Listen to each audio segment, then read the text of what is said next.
One day I was talking to a friend of mine about my hobby, and he said, it's very, very geeky, but it's very, very cool. It can only be radio controlled helicopters. Welcome to the Heli Shed. Yes, electronics. Who doesn't love a bit of electronics in their life? Where would we be without a toaster and a microwave and lights and stuff?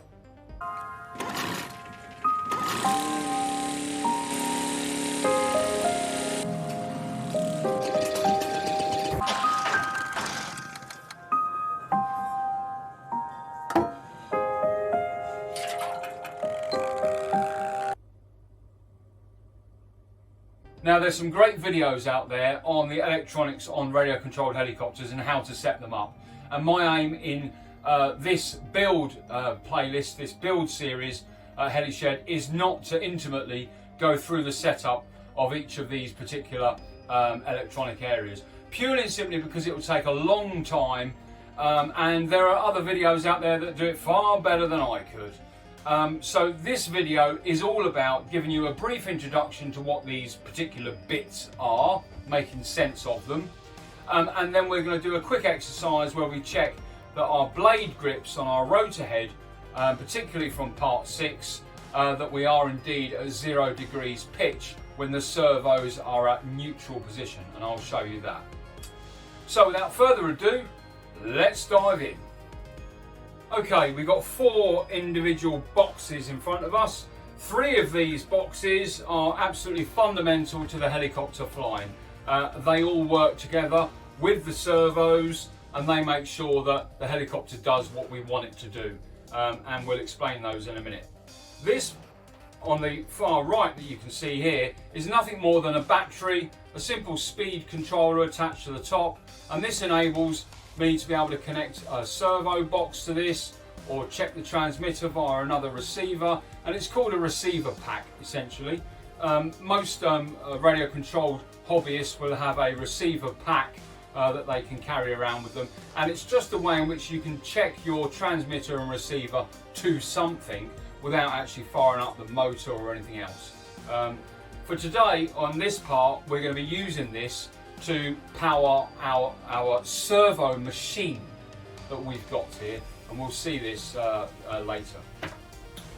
This box here is called an electronic speed controller, and as I said in the opening introduction there, I'm not going to go into the intimate details of what these of how to set these up. This can be set up via a computer or a special box that gets connected to it, and there are lots of different electronic speed controllers out there on the market. This particular one is made by Align, the same people that make this helicopter, in partnership with Hobbywing. It's at 130 amps, and it basically, what it does is it enables us to control the speed ratio of the motor. In other words, you know, if we're going to give it full power, then we're going to get full power, and it modulates that in accordance with our position of our stick on our transmitter. These 3 wires here simply connect to the motor, and this controls it. Electronic speed controller. Final thing to say is that these, alongside the kit that you would buy, are absolutely the most expensive things in the whole kit, in my view. You can get these anything up to £400, £500, £600, so they are very expensive. A second-hand one of these will still go for, you know, 200 quid, something like that. So yeah, very expensive piece of kit, absolutely vital, and like most things, the more money you put into it, the better the result will be.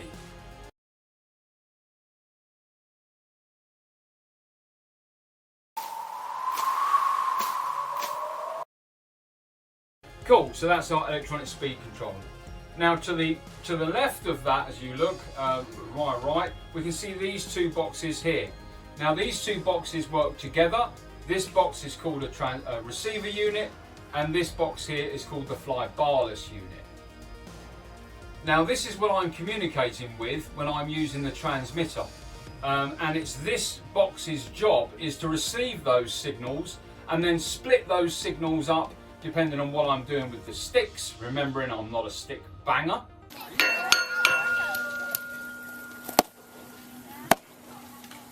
What's your name? Steve Bob. Steve Bob. Steve Bob. What's your title? Stick banger. Stick banger. Stick banger. I bang things with sticks.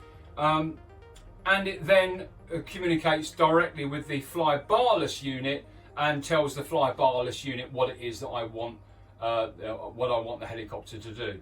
It's the fly barless unit that's connected to the servos on the helicopter via cables, and it's this box here that determines how these servos react rather than the actual receiver. The receiver's job is simply to receive the signals.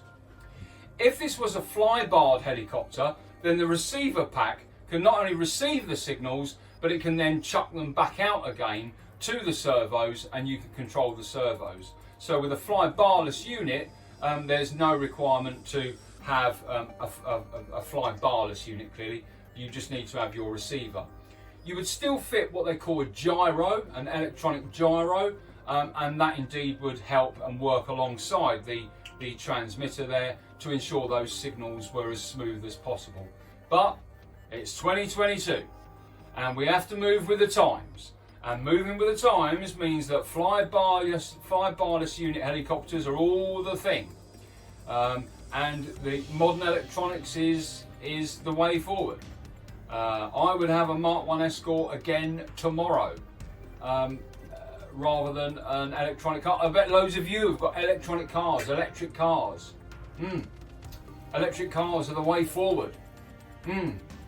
Electric bills will come down. How's that working out for you?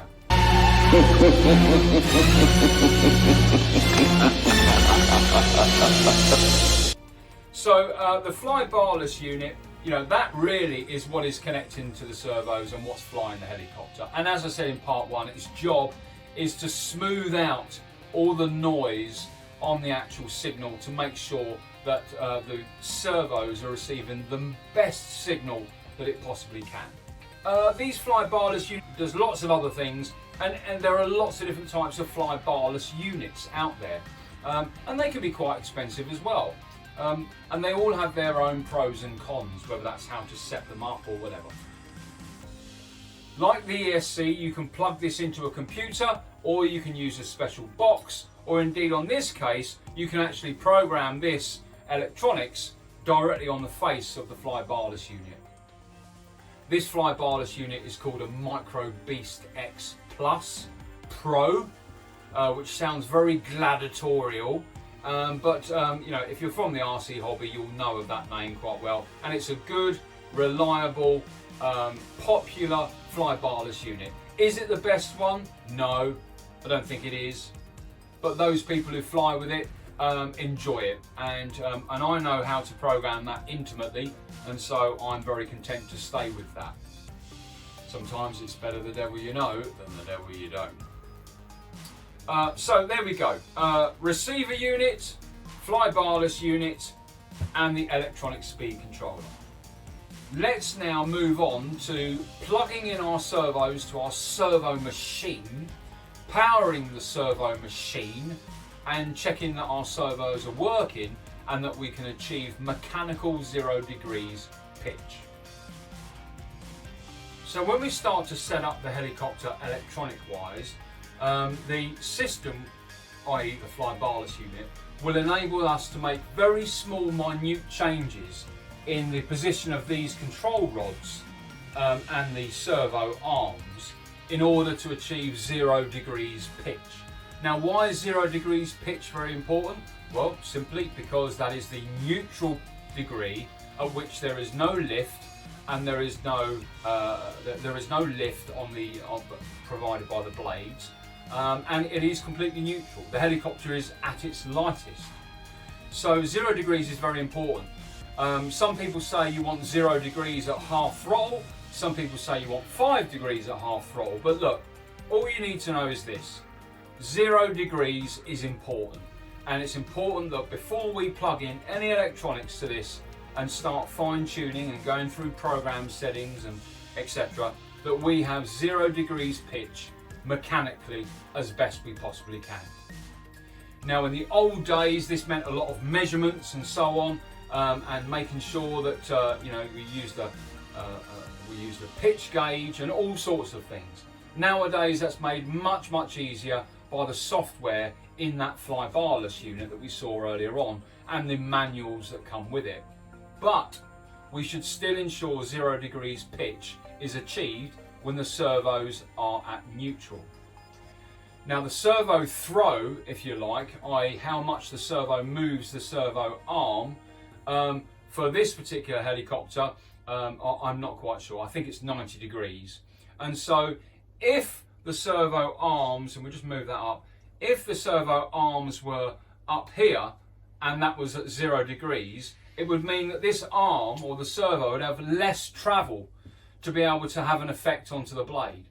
So it's very important that the servo arms are at 90 degrees to the servo all the way around. Now we can do that manually by our eye, but ultimately we're never going to make sure that it's exactly right. We need to be able to input an electronic signal to make sure that all those servos set themselves at 90 degrees, i.e. at their neutral position. So let's plug this in. Let's get these puppies going. Now it might be a little bit difficult to see. I'll try my very best here. But the whole point of what we're doing now is to ensure that the blades are at 0 degrees and that each of these servos have the maximum amount of throw, i.e. how much the servo can move the servo arm up and down. These servos have a 90 degree movement. Nice. Have a 90 degree movement. So we need to make sure that our servo arms are at 90 degrees to the servo. Now we could do that manually via lining it up and using our eyes, but there's nothing better than using a machine to do it for us. So we've got a little box here. There's nothing special about it. I've plugged in all of these servos in, all 3 channels. I've not done the rudder. I don't need to do the rudder at the minute, but I've just got 3 channels for the elevator, the aileron, and the pitch. And all we need to do is connect up our battery pack, which we've got here. We connect that like this. And all we need to do now is turn this on. Now, as soon as we turn it on, we can now control these servos, and you can see that just by turning this little dial. But that's not telling us what's at 0 degrees. And a good servo machine, a good servo tester, as this one here is, will have a button, and you can press that, and the servos will automatically move to the neutral position. If I push down on that, that servo is not going to let me move the servo arm. It's all solid. And I can now look on top here, and I can see straight away that that is exactly on. I'm very content with that. That is a 0 degrees pitch. That is 0 degrees pitch right the way across the board. And if you remember during the setup, I said that I left the control arms as they were and the servo arms because it was geometrically set up, and that's what I meant by that. This particular setting here rotates through the different servos there, and we can see the servos moving independently, and this is a way in which you can just check that they are working properly. And of course, as I said, you can also manually control that, but the button that centralizes it all and ensures that everything is neutral is absolutely fundamentally very important, because it enables you, as I said, to check. Yeah, that's a good mechanical 0 degrees I'm looking at there. It's also wise to have your rotors at 90 degrees. If either blade's on, they'll be coming out this way, or front to back. But either way, front to back or side to side, you should be able to see those markings on the top there align all the way along. Now this is good. In summary, this means that I know that I've got 0 degrees pitch, and then I've got the maximum amount of throw on those servos for when I start to electronically fine tune this. I can see on this one it is just slightly off, and the fact of the matter is, if I wanted to get that on that line, I would have to undo one of these control rods, which would be this one. I would undo this control rod, I would turn the top there, remembering that A always must face out, and I'd connect it, and then I'd find that it would be just past it. You're never ever going to get it exactly right when you're doing it manually like this, but this is a very good step before you move into electronic fine-tuning. So there we go. You may or may not be glad to know that I won't be going into any more electronics in this video. There are some great videos out there on the Tube of You, so do please research fly barless unit, electronic speed controllers, how to program them, and so on. I'm not going to be covering that in this build series of this Trex 700, the donor for the Bell 222, Project 222.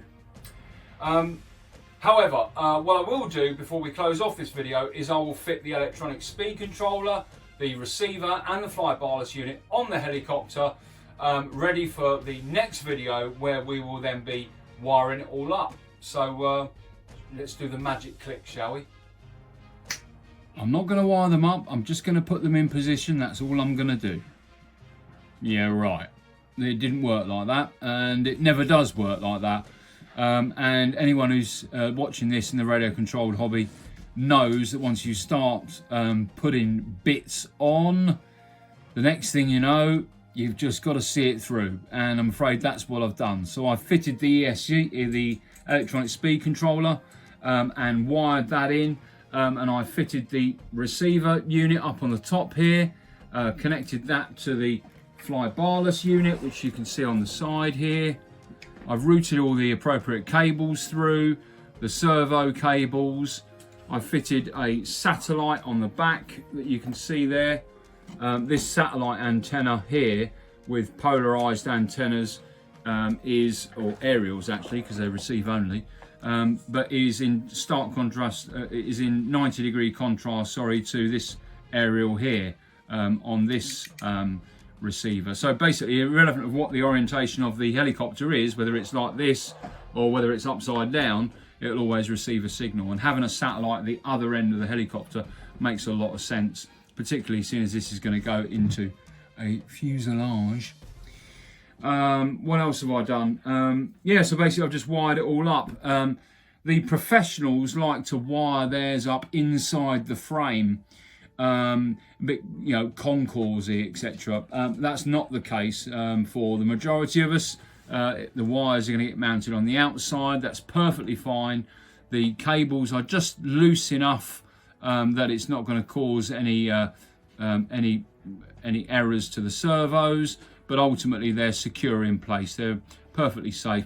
I've routed the cables around here like this for the fly barless unit, purely simply because I'm old-fashioned, and anyone who's ex-military will know the word tempest, and I've got very big cables here, power cables connected from the motor to the ESC, and so I've routed signal cables completely and well away from that, and that's always wise to do, to be frank.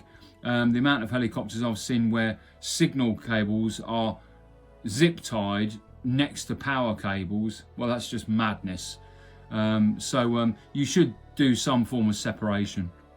I'm content with that. All I've actually got to do now is I've just got to bind this to the transmitter, set the transmitter up, and then tune or set up the fly barless unit. And that is what I'm going to do after this video. The next video will be us checking that all is well with our transmitter, that the helicopter reacts the way we want it to react, and we will do the first pre-flight check on the field before we do the first flight, and that's in the next video. And I'm really looking forward to that. Anything else? Is there anything else? Is there anything else? I don't think so, but as you can see, it's dark outside. And to give you some sort of idea, I've got about 6 hours, if that, before this is going to be in the air. So I better get cracking. See you in the next video. Take care. Bye-bye.